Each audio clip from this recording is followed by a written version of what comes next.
সেনাপ্রধান ওয়াকারুজ্জামানকে নিয়ে বিভিন্নজন প্রশ্ন করছে, সেনাবাহিনীর অবস্থান নিয়ে বিভিন্নজন প্রশ্ন করছে। বিভিন্নজন প্রশ্ন করছিল যে সেনাপ্রধান ওয়াকারুজ্জামান ডক্টর মোহাম্মদ ইউনূসের মধ্যে একটা দ্বন্দ্ব, আবার কেউ কেউ বলছে সেনাবাহিনীর মধ্যে দ্বন্দ্ব। আসলে বিষয়টা কি? আজকে যে বিষয়টি নিয়ে কথা বলবো, প্রথমত আপনাদেরকে আমি শুভেচ্ছা জানাতে চাই বাক স্বাধীনতায়। বিষয়টি হচ্ছে সেনাবাহিনীর বর্তমান যে বাংলাদেশে অবস্থান এবং সেনাপ্রধান ওয়াকারুজ্জামান যেভাবে আসলে সেনাবাহিনীকে দিক নির্দেশনা দিচ্ছেন, অন্তর্বর্তীকালীন সরকার ইন্টেরিয়াম গভর্নমেন্টকে যেভাবে লালন পালন করছেন, সেটা নিয়ে আসলে আজকে আপনাদের সাথে ইন ডিটেলস কথা বলবো বন্ধুরা। কারণ আপনারা জানেন যে বাংলাদেশের যে একটা ইন্টিরিয়াম গভর্নমেন্ট গঠন করার পরে যে একটা পরিস্থিতি আমরা বাংলাদেশে দেখতে পেয়েছিলাম শুরুতে, এবং বর্তমানে যে পরিস্থিতিটা আছে, সেখানে যে অন্তর্বর্তীকালীন সরকারের ডান হাত বলেন বা হাত বলেন, যে কোনো শক্তি বলেন, সবচেয়ে বড় শক্তি কিন্তু আসলে হয়ে কাজ করছে দেশের জন্য সেনাবাহিনী। তো এই যে সেনাবাহিনীর তাদের যে অবস্থান, তারা যেভাবে কাজ করছে, এই বিষয়টা নিয়ে মানুষের কি আসলে এক্সপ্রেশনটা কীরকম, অন্তর্বর্তীকালীন সরকারের ভিতরের এক্সপ্রেশনটা কীরকম, সেনাবাহিনীকে নিয়ে অন্তর্বর্তীকালীন সরকারের ভিতরে কীরকম আচরণ করছে, কথা বলছে, এবং সেনাবাহিনীকে নিয়ে তাদের যে এখন পর্যন্ত গত 4 মাসে তাদের যে অবস্থান, অলমোস্ট 4 মান্থস, সো সেই অবস্থান অনুযায়ী তাদেরকে বাংলাদেশের মানুষ কীভাবে অ্যাকসেপ্ট করছে সেই বিষয়টা নিয়ে আসলে কথা বলবো, এবং ইন ডিটেলস কথা বলবো সেনাপ্রধান ওয়াকারুজ্জামানকে নিয়ে, যে তার পারফরমেন্স, ওনার পারফরমেন্স, একজন বাংলাদেশের একজন সবথেকে শক্তিশালী ব্যক্তিদের মধ্যে একজন তিনি বর্তমানে। তো তার অবস্থানটা কিন্তু আসলে বাংলাদেশের মানুষ জানতে চায় যে তিনি আসলে কীরকম পারফরমেন্স করছে। কেউ কেউ খুশি, কেউ কেউ বেজার, কেউ কেউ রাগ, কেউ কেউ আবার অনেক বেশি খুশি ওনার উপর। তো বন্ধুরা, ইন ডিটেলস কথা বলার আগে প্রথমত আপনাদেরকে একটু হিন্টস দেই। খেয়াল করে দেখবেন যে বাংলাদেশে যখন প্রধানমন্ত্রী শেখ হাসিনা ছিলেন, সে সময়ের অবস্থান, এবং প্রধানমন্ত্রী শেখ হাসিনার যখন পতন হলেন, যখন তিনি সাবেক হয়ে গেলেন, সাবেক প্রধানমন্ত্রী হয়ে গেলেন, তিনি যখন আসলে দেশ থেকে বিতাড়িত হতে হলো তাকে, ঠিক ওই মুহূর্তে সেনাপ্রধান ওয়াকারুজ্জামানের যে অবস্থানটা ছিল, সে বাংলাদেশের দায়িত্বটা গ্রহণ করেন, এবং তিনি প্রকাশ্যে বলেছেন যে বাংলাদেশে জুলাই আগস্ট মাসে যে হত্যাকাণ্ড হয়েছে সেটার বিচার তিনি করবেন। সে বিশ্বাস, এই ট্রাস্টটা যেন মানুষ তার উপর রাখতে পারে। তো তাকে এইরকম একটা হুঙ্কার দিতে দেখা যায়। কারণ আপনারা রিসেন্টলি দেখবেন, বা ওই বক্তব্যের পর থেকে যতবারে আমি ওনাকে শুনছি, মানে উনি অত্যন্ত কাম, মানে খুব নিরিবিলি, বা খুবই মেপে মেপে কথা বলেন, খুব বেশি মানে আপনার সাইড টক করেন না। এবং তাকে আপনারা আরও দেখতে পাবেন যে সেনাপ্রধান ওয়াকারুজ্জামানের যে তার কাজগুলোর কথা যদি খেয়াল করে দেখুন, যে তিনি যেভাবে আসলে আমরা চিন্তা করি, যে সাধারণ মানুষ হিসেবে আমরা যেরকম চিন্তা করি, যেখানে অ্যাকশন নেওয়া দরকার, বা আমরা যত কুইকলি বলি যে সেনাপ্রধান ওয়াকারুজ্জামানের এটা করা উচিত, ওটা করা উচিত, এটা কেন এরকমটা কেন করছে না, তো উনাকে কিন্তু ঠিক অন্যরকম আপনি দেখবেন, খেয়াল করে দেখবেন যে উনি কিন্তু আসলে খুব নিরিবিলি। নিরিবিলি বলতে কীরকম, মানে এই নিরিবিলিটা, যেমন তিনি মানে আছে না যে ডিরেক্টলি একটা কমেন্টস করা, কোনো একটা অপ্রীতিকর ঘটনাগুলো ঘটছে, তো সেটা নিয়ে তিনি একদম মাঠে নেমে যাবেন, নির্দেশনা দিবেন, সেনাবাহিনীর কর্মকর্তারা একদম ঝাঁপিয়ে পড়বেন, এইরকম অবস্থান আমরা দৃষ্টত ওনার কাছ থেকে কিন্তু পাইনি।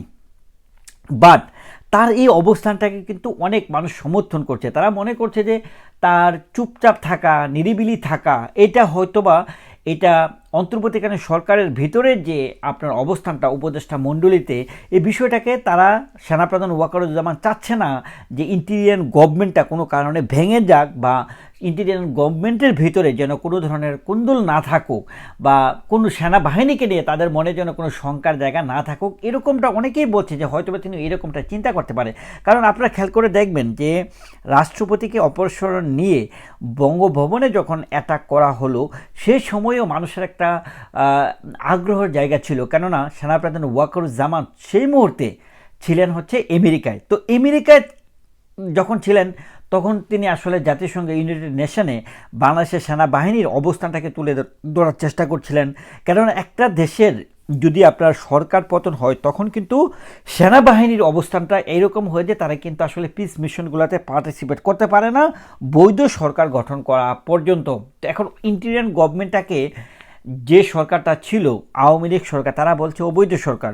এবং আবার সেখানে দেখা যাচ্ছে যে জটিলতার জায়গায় রাষ্ট্রপতি বলছে প্রধানমন্ত্রী শেখ হাসিনার যখন ছিলেন তখন বাংলাদেশে থাকাকালীন অবস্থায় তাকে নাকি আপনার পদত্যাগপত্র নাকি দেয়নি, মানে আপনার পেপার কপি নাকি সাবমিট করেনি, মুখে মুখে তিনি শুনেছিলেন। তো এটা নিয়ে যে বিশৃঙ্খলা, তো এই জিনিসগুলো কনফিউশনের সৃষ্টি হয়। অনেকে বলছে এই সরকারের কোনো বৈধতা নাই, কারণ বাংলাদেশের সংবিধানে আপনার সরকার গঠন করতে হলে সংসদ সদস্য থাকতে হবে, অথবা বিচারপতি থাকতে হবে, অথবা আপনার দেখা গেছে যে রাষ্ট্রপতির ক্ষেত্রে যেটা হয় যে তাকে তার অবস্থান থেকে কিন্তু একটা ব্যাপার থাকবে যে ইন্টিরিয়াম গভর্নমেন্টকে সে কীভাবে আসলে দেখতে চাচ্ছে। খেয়াল করে দেখুন, আমাদের সংবিধানেই নেই যে ইন্টিরিয়াম গভর্নমেন্টের একটা অবস্থান, এটা আমাদের সংবিধানে নেই। যে কারণেই বলা হচ্ছে যে এই অন্তর্বর্তীকালীন সরকারকে নিয়ে আওয়ামী লীগের পক্ষে বলা হচ্ছে এবং বিভিন্ন মহলে বলা হচ্ছে যে এই সরকারের বৈধতা নেই। আপনারা খেয়াল করে দেখবেন যে এই সরকারের সবথেকে বেশি যে আলোচিত বিষয়টি সেটি ছিল সংবিধান, রাষ্ট্রপতি, সেনাপ্রধান। কেন এই বিষয়গুলো? কারণ এই বিষয়গুলো হচ্ছে যে একটা দেশের মূল চাবিকাঠি। আপনার যত কথাই হোক, রাষ্ট্রপতির অবস্থান আমরা জানি যে বাংলাদেশের প্রেক্ষাপটে রাষ্ট্রপতিকে আমরা ওই রকমভাবে জোর দিয়ে কোনো কিছু করতে দেখা যায় না, বা তার কোনো নির্দেশনা যে খুব বেশি শুনছে চারপাশ থেকে, উপরের মহল থেকে শুনছে, বা আপনার ইন্টিরিয়াম গভর্নমেন্টের প্রধান শুনবে বা বাংলাদেশের প্রাইম মিনিস্টার সেটা শুনবে, এরকম বিষয়বস্তুগুলোতে আমরা দেখি নাই। কিন্তু সত্যিকার অর্থে একটা প্রেসিডেন্টের যে পাওয়ার, সে পাওয়ারটা কিন্তু বহাল আছে, তার আন্ডারেই বাংলাদেশের সেনাবাহিনী। তো বিষয়টা হচ্ছে যে জবাবদিহিতার জায়গা, সেনাবাহিনীর জবাবদিহিতার জায়গাটা কিন্তু আসলে প্রেসিডেন্ট, নট প্রাইম মিনিস্টার। এই জিনিসটা কিন্তু আমাদেরকে বুঝতে হবে। তো খেয়াল করে দেখুন যে এই সেনাপ্রধান ওয়াকারুজ্জামান, সবাই আশা করছিল যে আমেরিকা থেকে আসার পর তিনি হয়তোবা একটা অবস্থান নেবেন। অবস্থানটা কি? অবস্থানটা হতে পারে যে এইরকম যে বিশৃঙ্খলাগুলো হচ্ছে সেগুলোকে কন্ট্রোল করার জন্য তিনি হয়তোবা একটা হুঙ্কার দিবেন যে বাংলাদেশের অবস্থাটাকে উন্নত করার জন্য যে প্রতিনিয়ত যে আন্দোলনের মুখে পড়তে হচ্ছে অন্তর্বর্তীকালীন সরকারকে, এগুলো নিয়ে হয়তোবা তিনি কিছু একটা বলবেন, বা রাষ্ট্রপতিকে অপসারণের বিষয় নিয়ে কোনো কমেন্টস করবেন, বা নির্বাচন নিয়ে একটা কমেন্টস হয়েছিল, সেই কমেন্টসের পরে দেখেছেন যে কীভাবে অন্তর্বর্তীকালীন সরকারের প্রধান এবং সেনাপ্রধান ওয়াকারুজ্জামানকে নিয়ে সারা বাংলাদেশের মানুষের মধ্যে দুইটা ভাগে বিভক্ত হয়ে গিয়েছিল। তারা ভাবছিল যে সেনাপ্রধান ওয়াকারুজ্জামান তিনি হয়তোবা অন্তর্বর্তীকালীন সরকার প্রধানের সাথে তার মধ্যে একটা দূরত্ব আছে, এরকম কিন্তু একটা আলোচনা হচ্ছিল। কিন্তু পরবর্তীতে দেখা যায় যে সেনাপ্রধান ওয়াকারুজ্জামান প্রতিনিয়তই আপনার অন্তর্বর্তীকালীন সরকারের সাথে, প্রধানের সাথে কিন্তু প্রতিনিয়ত প্রতি সপ্তাহে তার একটা বৈঠক হয়, কথাবার্তা হয়, পার্সোনালি কথা বলেন, বিভিন্ন বিষয় নিয়ে আপডেট করেন।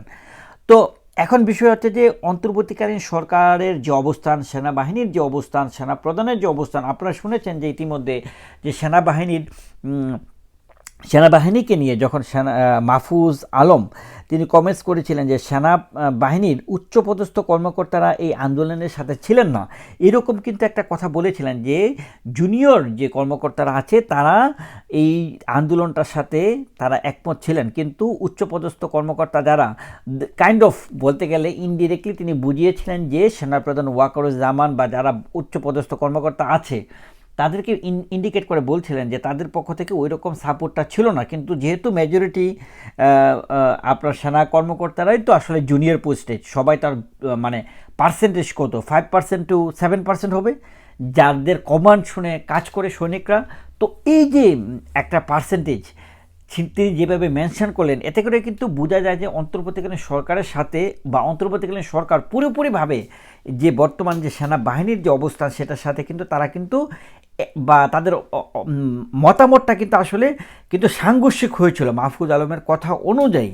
তো আপনারা খেয়াল করে দেখুন যে বর্তমানে যে বাংলাদেশের অবস্থান, সে অবস্থানটাকে নিয়ে সবচেয়ে বেশি প্রশ্নবিদ্ধ জায়গার সৃষ্টি হয়েছিল রাষ্ট্রপতি, দ্বিতীয়ত হচ্ছে সংবিধান। তো এই বিষয়গুলো যত কিছুই হয়ে যাচ্ছে না কেন, বাংলাদেশের যত বিশৃঙ্খলাই হোক, যত কিছুই আবার কামব্যাক করুক, অর্থনৈতিক বিপাকে পড়ুক বা অর্থনীতিতে কামব্যাক করুক, কোনো কিছুতে কিন্তু জোরালো কোনো বক্তব্য আপনার সেনাবাহিনীর কাছ থেকে, সেনাপ্রধান ওয়াকারুজ্জামানের কাছ থেকে কিন্তু আপনারা পাননি এখন পর্যন্ত। তো এটা নিয়েই আসলে বাংলাদেশের অনেক মানুষের মধ্যে সেনাপ্রধান ওয়াকারুজ্জামান বা সেনাবাহিনীকে নিয়ে অনেকেই আসলে প্রশ্ন তুলছেন, আবার অনেকেই বলছেন যে সেনাপ্রধান ওয়াকারুজ্জামানের যে নীরবতা বা উনার যে আসলে চুপচাপ থেকে দেশকে চালানোর যে প্রসেসটাকে অনেকেই সমর্থন করছেন, আবার অনেকেই আবার এটাকে তীব্র নিন্দাও করছেন। তো আমি আসলে বলতে চাই যে অন্তর্বর্তীকালীন সরকারের সাথে ওয়াকারুজ্জামান যেভাবে প্রতিনিয়ত ডক্টর মোহাম্মদ ইউনূসের সাথে গিয়ে কথা বলছেন, আমার মনে হয় যে তিনি অবশ্যই সে বিষয়গুলো নিয়ে আলোচনা করবেন যে বাংলাদেশের যে পরিস্থিতি, সে পরিস্থিতি গত 4 মাসে কিন্তু আসলে উন্নতির দিকে ওই রকমভাবে যেতে পারেনি আসলে, বা চেষ্টা করা হলেও কতটুকু করা হয়েছে এই বিষয়গুলো নিয়েও অনেক জায়গায় আসলে প্রশ্ন তোলা হচ্ছে। তো আমার মনে হয় যে ওয়াকারুজ্জামান ডক্টর মোহাম্মদ ইউনূসকে হয়তো বা এই বিষয়গুলো আসলে বোঝানোর চেষ্টা করছেন, বা ডক্টর মোহাম্মদ ইউনূসের সাথে সমন্বয় করে কাজগুলো করার চেষ্টা করছেন বলে মনে হচ্ছে। বাদবাকিটা আসলে আমাদের আসলে মানে মানে একটা জাস্ট প্রিডিকশন করা ছাড়া আসলে কোনো কিছু আর অন্য কোনো কিছু কিন্তু দেখা যাচ্ছে না বন্ধুরা। আপনাদের বিচার বিবেচনা কি অবশ্যই কমেন্টস করে জানাবেন। ভালো থাকবেন, থ্যাংক ইউ সো মাচ।